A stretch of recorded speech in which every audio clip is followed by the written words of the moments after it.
Good afternoon, everybody, and welcome back to another creepy paper-cutting installment of Paper Mario 64K. Granted, we did all of our Chapter 3 preparation in the prior video, let's get on going with Chapter 3 by making the shift to the towering spooky boughs of creaking trees in Forever Forest. But before we do, I will make mention that in between I made a quick check-in to the Geezer Koopa, Coot, for another bundle of 3 star pieces, so as to afford the next stop on our playthrough, a brief check-in with Merlo, the badge merchant. So let's get a skip into the realm of the stars. Welcome back to Paper Mario 64K. Welcome back to Paper Mario 64, officially. I know it's been a hot minute, I've been engrossed in Silent Hill F and the Scarlet Bloom and trying to get all the endings, so I'm sorry about that. Look at our little shoe kicking up dust. That is the most adorable shit ever. We are literally putting steps in and the game knows it. I gotta admit, man, these new models look fucking amazing, dude. They did such a phenomenal job with this, I'm not gonna lie. Right, so the reason that we're making a stop at Merlo really fast before we go to Forever Forest and the pitch black creepy creaking boughs of the trees in there, we are going to run up here to Merlo so we can get ourselves HP Drain, which is one of the most overpowered badges in the game, if I'm not mistaken. So you're going to want to go for this bad boy. Decreases Mario's attack power by 1, but restores 1 HP per turn. Now, the reason this badge is so goddamn goated, and the reason that you want to pick it up for your paper selves, is because, literally, every single time that you deal damage, you gain HP. Now you might think, oh, well, obviously it's going to be restorative per turn. No, it's per instance of damage. You know what that means. So basically, if you use multi-bounce, power jump, quick hammer, anything that might hit multiple targets or one singular target successively, guess what? You can gain about 20 health back. If you can master power bounce, you can master anything, and if you can master anything, you can master HP drain. This badge is fucking goated. That being said, we are not going to be equipping it for quite some time. We have to get through Forever Forest first to be able to obtain its perks, and you'll see what I mean. Let's make a quick stop by Ralph to see if he has anything we're interested in. You know what, I might take Double Dip. I'm not gonna lie, I'm probably never gonna use it, but I may use Double Dip. Probably not, but I might find a use for it at some point. Very doubtful, but we'll see. Right, let's go, shall we? Ah!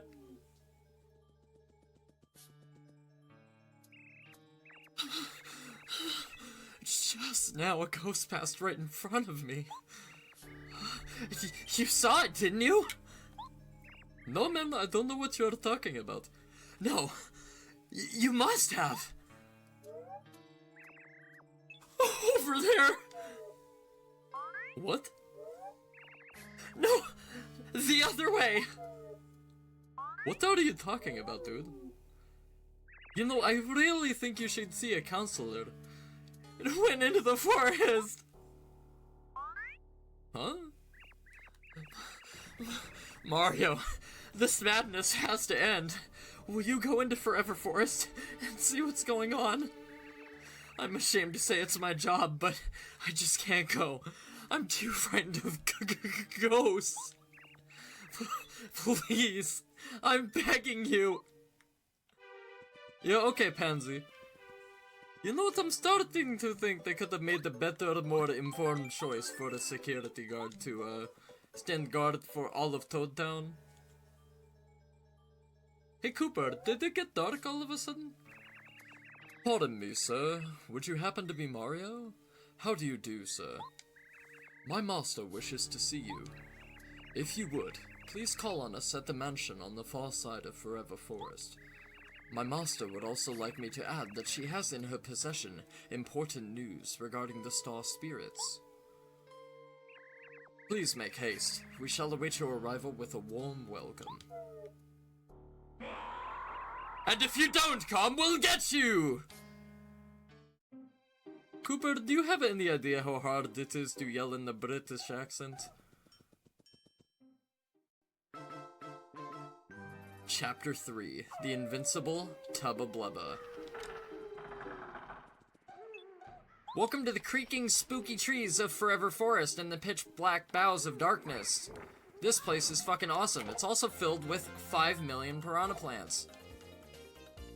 Now, for those who don't know, piranha plants are definitely a seasoned staple of Mario and Paper Mario alike, so yeah.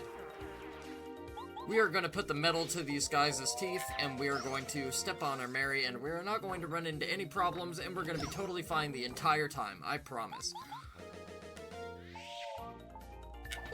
Now, you don't want to jump on these guys, because their sharp teeth actually count as spikes, so you will take damage if you jump on them, unless you are wearing Spike Shield. If you are wearing Spike Shield, you are all good. Now, Forever Forest is a little bit weird, so as you bypass certain environmental things, you'll be given certain cues. So, much like this bush doesn't interact, like there's no laughing flowers, we're going to want to pick the one that's the odd one out, and that's kind of how you make your way through Forever Forest. So, just be sure to stick to your surroundings. What do you think you're doing? This is Forever Forest. The path ahead of here is extremely dangerous. Didn't you know that? You'd better go back. Okay, so that's your story. You're invited to Boughs' mansion. You may pass then. Listen carefully. If you want to get through this forest, you have to pay really close attention to your surroundings. If you choose the wrong path, you'll end up back at the forest edge before you know it. The areas around the correct paths will always look slightly different from the others. Watch carefully for clues. For example, in this area, take a good look at the inner trees as you walk around. In one of them, you'll spot strange glowing eyes. The exit near that tree is the path that you want to take. These clues will be different in other parts of the forest. Watch the inner forest very, very carefully as you go. Yeah, so I like how this guy is supposed to be your tour guide, but instead of helping you, he just gives you a little bit of tidbits of information, and then he bounces along on his merry. Much like this fuzzy that we're about to encounter. But it's okay, we're gonna put the hammer in the boots to this fuzzy, and this fuzzy is gonna be no more a problem for us. So once again, in this part of the game, I definitely highly recommend suggesting Cooper, and the reason I suggest Cooper for this part of the game is exactly this reason. So these fuzzies will like to duplicate when you dish damage to them, and the more they duplicate, the more you have to deal with. So if you just whip out Dizzy Shell and you whip out Old Reliable for Cooper, you can literally make this area a breeze, no problem. So just be sure to have Cooper out, exercise a little bit of Quake Hammer and Power Smash, and you're pretty much good to go. I would recommend Power Smash for enemies that you know that you're not going to be able to kill in one singular hit, especially when you start equipping HP Drain, but we're not going to be doing that anytime soon, and there's a very good reason for that. So the reason that we are not equipping HP Drain right now is because we are going to lose pretty much the entire utility of our jump, which only deals 1 damage, granted that we don't have the boot upgrade. But as soon as you get to Boughs' Mansion, that is where you acquire said boot upgrade. So once you acquire said boot upgrade, you can afford to lose 1 damage for the HP regeneration. And look at that, we get a lovely double star point buffet from Merlee. Look at that. Glorious, awesome, amazing. What a start.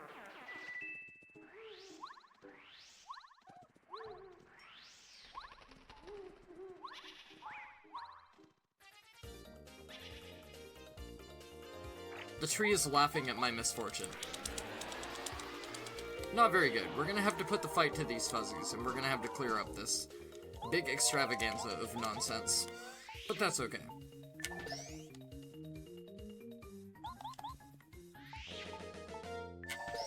So granted that we have the Super Hammer is going to be your best bet for taking out the fuzzies because it's going to allow you to dish the most DPS on your targets.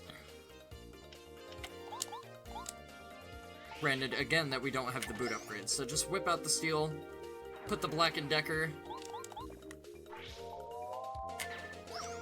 to good use. And see, this is exactly why Dizzy Shell is so goddamn OP, because you can just Dizzify them for, like, the entire fight, and you can just go ham on everything. It's pretty absurd. Old school Paper Mario is just built a little bit different. If you know how to abuse this game, you're gonna have a whale of a time. It gets pretty laughable, just how bad you can mess everything up. It's pretty crazy. Okay, so he just says the same line of dialogue. I thought he said something different. I thought he commended you for doing such a good job. So, the other flowers laugh differently than these flowers. These flowers are definitely going to be the ones that we're going to want to roll with, so let's make our way back here and let's go through the lipstick flower gate. Now, Forever Forest isn't all that long. Don't worry, you don't have to do this forever, but if you make a mistake, you will find yourself back in the very beginning of Forever Forest, which is kind of a pain in the ass. Here we're going to use a refresh so we can get some FP recovery, and then we're going to use Cooper for Dizzy Shell, and then we're just going to go ham on everything with our hammer, and everything should be hunky-dory.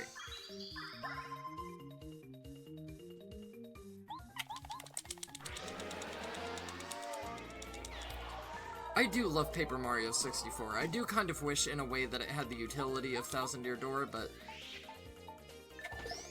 you know, I'll take this good blessing as a gift on the chin. Literally having an HD remaster of this game is like waking up on Christmas morning.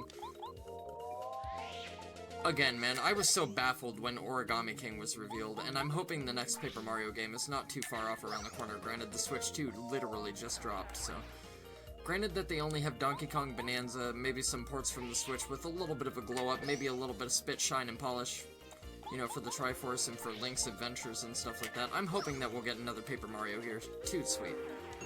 Maybe if we're lucky, it'll be another remake of Paper Mario 64. Granted that Thousand Year Door, I heard, sold insanely well, so maybe that will prove to Nintendo that the fans know what the fans want. Hey! Hello there! I'm a bulb from the land called Flower Fields. A flower seed? Should I give it to you, or shouldn't I? Well, I suppose I'll give it to you. Here you go. Please plant it somewhere nice and take extra good care of it. If you plant it somewhere bad and I find out about it, I might place a curse on you. Yeah, we'll see about that. I think he's got to seek some rhinoplasty before he even thinks about placing curses on people. Because God obviously placed a curse on him, even though my nose is not much different. I don't know, maybe I was his nose donor. But granted that I still have my nose, I don't know. Maybe Mario just has the best nose in the Mario universe and in the Mushroom Kingdom, so maybe literally he just wanted my nose. So he went to the rhinoplastic surgeon and literally they just gave him a copy of my nose. Insane Mario lore. That's probably not what happened, but we're just gonna go with it like it's absolute canon.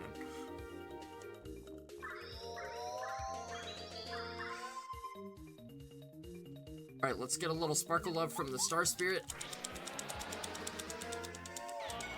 Oh man, I can't do Dizzy Shell in this area.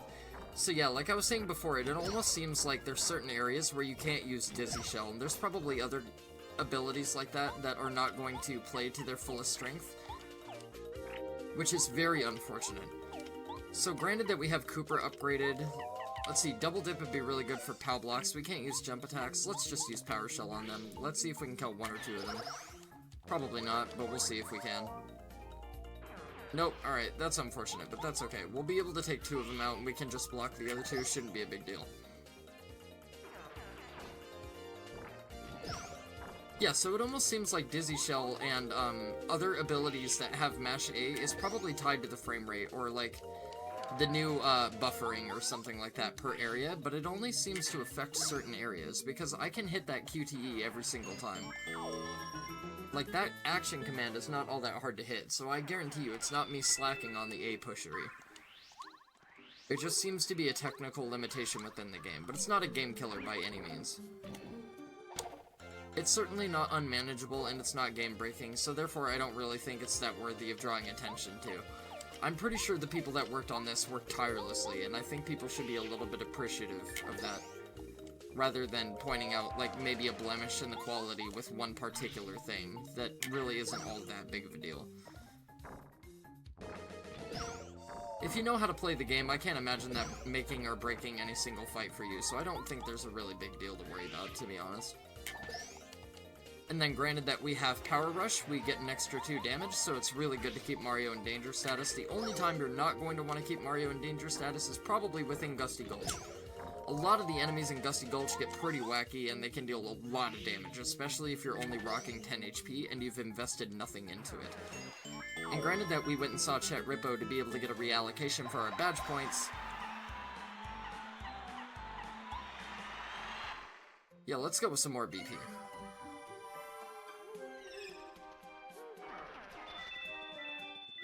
There is a very good reason, however, that I'm leaving a lot of my jump-focused badges on, but now that we have some more BP, you know what that means. We can get Speedy Spin, which will speed up our adventure a considerable amount, and we can get Flower Finder, which I don't know why I do not have equipped, if I'm being honest. Flower Finder is one of the best badges in the game. That explains why I'm running so low on FP, and I'm having to use refresh so much.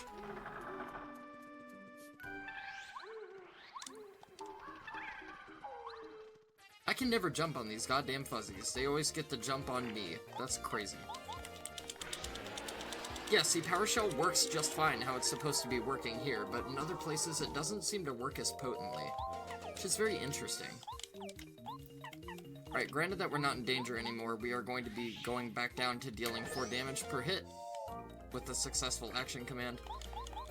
So just whip out Cooper, we'll get this done in no time. We'll preserve our FP for now, that way we can stock back up. And then we'll have a clean, fresh slate, which will be very nice. Now, that being said, if you did want to honestly use HP drain for your hammer-based abilities, feel more than welcome. But we're going to be using jumps a lot in this next chapter, and you'll see exactly what I mean with the amount of enemies and the types of enemies that we're going to be going up against. So in my opinion, it's just honestly better to keep HP drain off, at least for now. But you'll see just how good its utility is once we get into the castle and everything like that.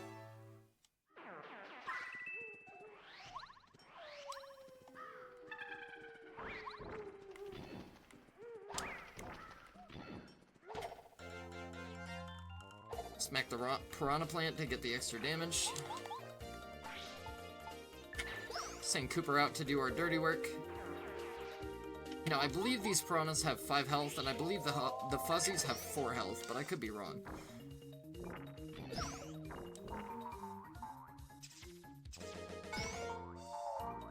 Okay, we'll send Cooper off to the piranha, and then we'll test and see how much health the fuzzies have with the hammer strike. Seems like a good plan as any. Okay, the fuzzies also have 5 health, similar to the piranha plants. Now, if the fuzzies do happen to land that suck move on you without you successfully blocking it with a action command, they will regenerate 1 HP, and that's kind of what makes them a pain in the ass. Between that and being able to summon new fuzzies to the battlefield, you want to dispatch them about as quickly as possible. Alright, we got 1 more piranha, we'll kill this thing for the experience, and then we should be on the very cusp of the edge of Forever Forest.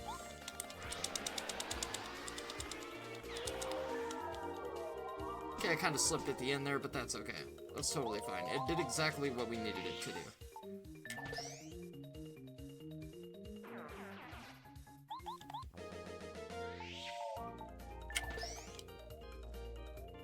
I'm a little bit curious. Okay, so if my action command for my hammer does 4 damage, how much does Hammer Throw do, and does it deal extra damage? Because we may be expending the 2 FP just for the utility to throw the hammer, but if it does more damage than just your average hammer strike... No, it does the same amount. Okay, so it's just purely for the utility of being able to throw your hammer.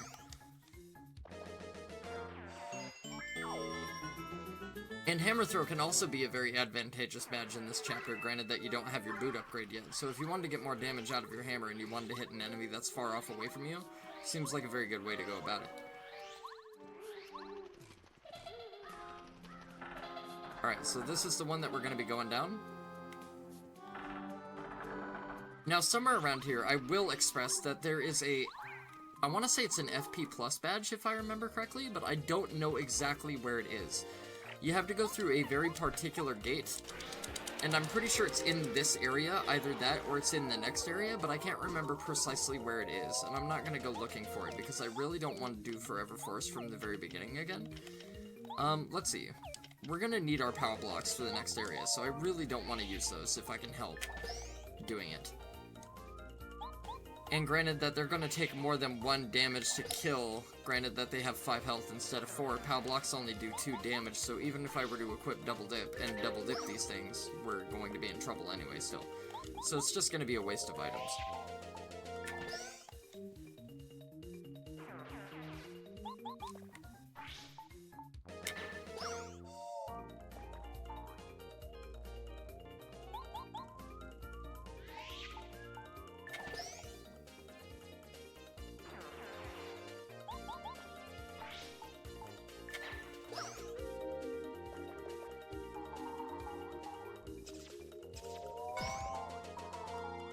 Not today. You are not sucking me down like a fine banana smoothie. Not today, sir. Alright.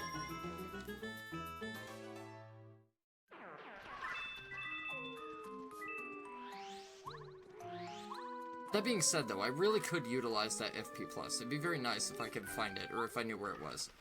Alright. I'm gonna split the part here, and I'll see you very shortly for Boo Manor.